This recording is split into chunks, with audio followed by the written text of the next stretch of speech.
On Wednesday, the lift in Agartala JB Hospital was stuck because of overload. On Wednesday, Agartala JB Hospital MS Sankar Chakraborty responded on the incident of Agartala JB Hospital lift where 15 people were stuck on the lift.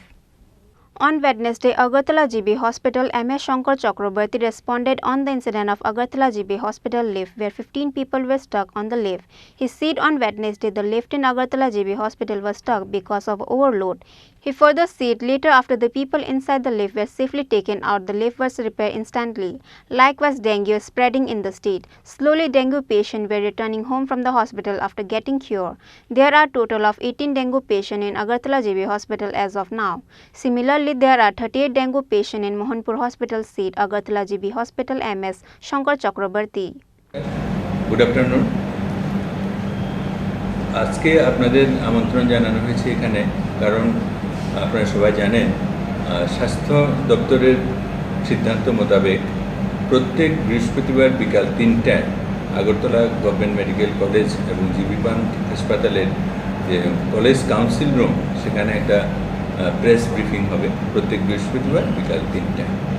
সেখানে স্বাস্থ্য দপ্তরের যে সমস্ত কর্মকাণ্ডগুলি চলছে বা যে সমস্ত বিশেষ বিশেষ কাজ হচ্ছে সেগুলি সম্পর্কে আপনাদের মাধ্যমে ত্রিপুরার জনগণকে অবহিত করা হলো এর মূল উদ্দেশ্য।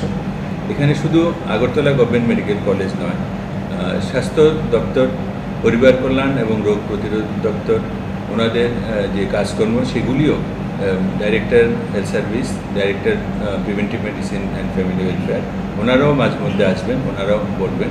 এছাড়া এমডি এনএচএমও আসতে পারেন, সেক্রেটারি হেলথ স্যারও আসতে পারেন। ওনারা এসে দপ্তর সম্পর্কে দপ্তরের যে সমস্ত কাজকর্মগুলি হচ্ছে এগুলি মানুষকে জানানোর জন্য ওনারাও মাঝে মধ্যে আসবেন। তো সেই হিসাবে আজকে প্রথম দিন আমরা আগরতলা গভর্নমেন্ট মেডিকেল কলেজ থেকেই করছি। আমাদের বিভিন্ন সময় বিভিন্ন ডিপার্টমেন্টগুলির বিস্তারিত কর্মকাণ্ড আপনাদেরকে জানিয়েছি, আপনাদের মাধ্যমে ত্রিপুরার জনগণ জেনেছে। আজকে আমরা আমাদের যে সার্জারি ডিপার্টমেন্ট, যে শল্য চিকিৎসা বিভাগ যেটা, সেই বিভাগের কাজকর্মগুলি জানাবেন।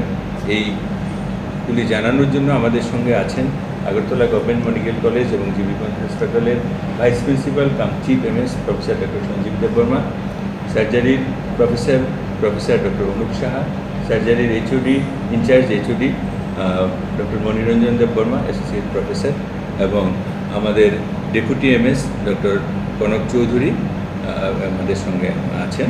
তো আমি অনুরোধ, অ্যাকচুয়ালি লিফটের এই সমস্যাটা আপনি যেটা বলবেন যে শুধু কালকের ব্যাপার নয়, আরও আগেরও, একদম সত্য কথা। এবং আমি নিজে এবং আমাদের এখানে যে vice principal cum chief MS, যিনি আগে এমএস ছিলেন, উনি, আমরা দুজন একসঙ্গে একদিন একটা লিফটে আটকেছিলাম। এছাড়া আরেকটা লিফটে আমি একদিন আটকেছিলাম, কালকের মতোই, যে হাফ জায়গাতে এসে এটা স্টপ হয়ে গেছে। এটা নতুন নয়, হচ্ছে। এছাড়াও আরও অনেকবার হয়েছে, এগুলি চলছে। তো আমি বলি অ্যাকচুয়ালি লিফট জীবিতে যেগুলি আছে সবগুলি ওটিসির লিফট, আর লিফটগুলি আমরা থ্রো মেকানিক্যাল ডিভিশন অফ পিডাব্লিউডির মেকানিক্যাল ডিভিশন থ্রুতে এনেছি। জিবি হাসপাতাল পুরোটাই স্বাস্থ্য দপ্তরের অধীনে, কিন্তু জিবি হাসপাতালের অসংখ্য কর্মকাণ্ড আছে যেগুলি স্বাস্থ্য দপ্তর ডাইরেক্টলি করে না বা করার মতো ক্যাপাসিটি নেই।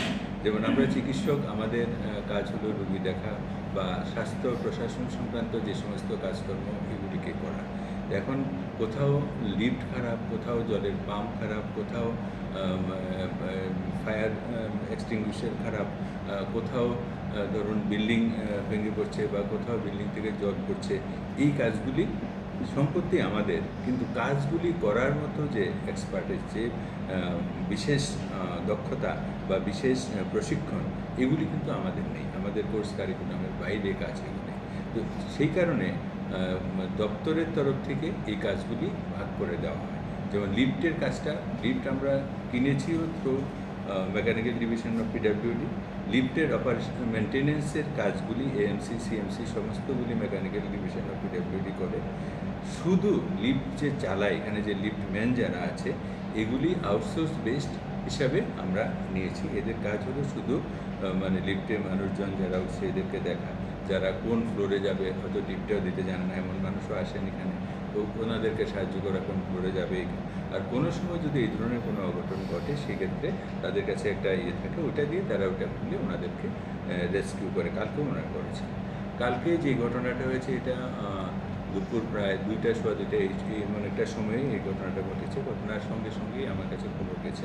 আমরা ওইদিকে আমি আসার আগেই ঠিক হয়ে গেছে, কোনো অসুবিধা হয়নি, তারা করে নিয়েছে। স্বাভাবিক, এটার ভিতরে মানুষ 1 সেকেন্ড থাকলেও একটা আতঙ্ক তৈরি হয়। এটা যে কোনো মানুষের, আমি 2বার যেহেতু এখানেই আমার হয়েছে, আমিও বুঝেছি এটার কেমন ফিলিংস। তো এই জিনিসটা পিওরলি মেকানিক্যাল ডিভিশন, আমি ওনাদের সঙ্গে কথাও বলেছি। ওনাদের যেটা বক্তব্য সেটা হলো অ্যাকচুয়ালি এই ঘটনা মানে বিশ্বের সব জায়গাতেই হয়। এটা এমন কোনো ইনসিডেন্স নয় যে এটা হবে না বা কোনোভাবে এটা একেবারেই বন্ধ করে দেওয়া যাবে। তো যেটা হওয়ার কারণ হিসেবে যেটা ওনারা বললেন যে অনেক সময় ওভারলোড হয়ে যায়, যে যতজন মানুষ লিফটে ঢোকার কথা, যত কেজি, এদের একটা ক্যাপাসিটি থাকে যে কত কেজি। আমাদের এখানে যেমন 26% এই টাইপের একটা থাকে, কত কেজি। অনেক সময় মানুষ অনেক বেশি হয়ে যায়, বা সমান মানুষই উঠলো কিন্তু ওজনের দিক থেকে বেশি হয়ে গেল, এই ধরনের কিছু ঘটনা থাকে। কালকেও অনেক বেশি, অনেক সময় মানুষ কথাও শোনে না যে উঠতে হবে, এখন লাগবে। আসলে সবাই তো হাসপাতালে এলে একটা ইমার্জেন্সি থাকে, তারা থাকে, কার যাবে, এই সমস্ত কারণে হয়তো বা আমাদের লিফটও অনেকগুলি আছে, তাও মানুষ যেহেতু ভিড়ও এখানে বেশি, অনেক মানুষ আসেন, এই জন্যই এটা হয়েছে। আর মেকানিক্যাল ডিভিশনকে আমি আজকেও ওনাদের এক্সিকিউটিভ ইঞ্জিনিয়ারের সঙ্গে কালকেও কথা বলেছি, আজকেও কথা বলেছি। আমি রিকোয়েস্ট করেছি যে আপনারা আরও কিছু ব্যবস্থা যেটা আপনারা মনে করেন যে উপযুক্ত আরও নেওয়া যাবে, সেই ব্যবস্থাগুলি নেন যাতে এই ধরনের ইনসিডেন্স বন্ধ হয় বা যতটুকু কম। ওনারা বললেন যে দেখুন, আমরা আমাদের সমস্ত চেষ্টা করছি এগুলি যাতে না হয়, কিন্তু যেখানেই লিফট থাকে, যেখানেই থাকে, এগুলি টুকটাক হয়ই। তো এগুলির কারণ হলো অনেক সময় পাওয়ার সাপ্লাই সংক্রান্ত ইস্যু থাকতে পারে, কোনো সময় লিফটের যে ইন্টারনাল মেকানিজম, লিভার মেকানিজম, যে ওইটার জন্য হতে পারে, আবার কোনো কোনো সময় ওভারলোডকেই ওনারা বেশি দায়ী করেছেন, ওইটাও হতে পারে। তো সেক্ষেত্রে আমরাও লিফট অপারেটর যারা আছে, যে এজেন্সি, ওনাদেরকে বলে দিয়েছি যাতে ওরা একটু দেখে যাতে ওভারলোড না হয়, কারণ এই ধরনের ইনসিডেন্টস নিঃসন্দেহে দুঃখজনক এবং ভীতিজনক, যার ক্ষেত্রে হবে অনেক অঘটন ঘটতেও পারে। কারণ একটু এই যে হাফ মিনিট স্ট্রেসটা টলারেট করা সবার পক্ষে সম্ভব নাও হতে পারে, আর পেশেন্ট থাকলে তো আরও বিপজ্জনক হতে পারে। এগুলি আমরা সবগুলিই বুঝি, কিন্তু এই জিনিসটাকে করার মতো দক্ষতা বা ক্ষমতা কোনোটাই আমাদের হাতে নেই। যাদের হাতে আছে আমরা ওনাদেরকে বারবার রিকোয়েস্ট করছি যাতে জিনিসটাকে আরেকটু গুরুত্ব দিয়ে দেখে। তাদের উত্তরটা কী দিচ্ছে? তাদের ওটাই উত্তর যে আমাদের মেশিন তো ঠিক আছে, লিফট তো এরপরেও চলেছে, লিফট সংক্রান্ত ইস্যু নেই।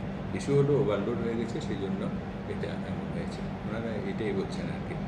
তো আমরাও ওনাদের যারা লিফট অপারেটর লিফটের সামনে বসে থাকে বা লিফটের সঙ্গে যায়, ওনাদেরকে এজেন্সিকেও আমরা রিকোয়েস্ট করেছি যে এই জিনিসটা যাতে দেখে। তো মানুষকেও সচেতন হতে হবে, বুঝতে হবে যে আমি না হলে 1 মিনিট পরে গেলাম, যাতে ওভারলোড হয়ে এখানে যদি আটকে যায় কোনোভাবে, সেটাও একটা সাংঘাতিক ইস্যু। তো ওটা যাতে না হয়, আমাদের কর্মীরা যেমন দেখবেন, সাথে সাথে যারা লিফটে উঠবেন যাবেন, ওনাদেরও আমি অনুরোধ করবো যাতে ওই ইস্যুটা একটু দেখেন, যাতে ওভারলোড যাতে কখনো না হয়, সেটা যাতে একটু দেখেন সবাই। Reported by Pranav Magatala, Chini Khorang.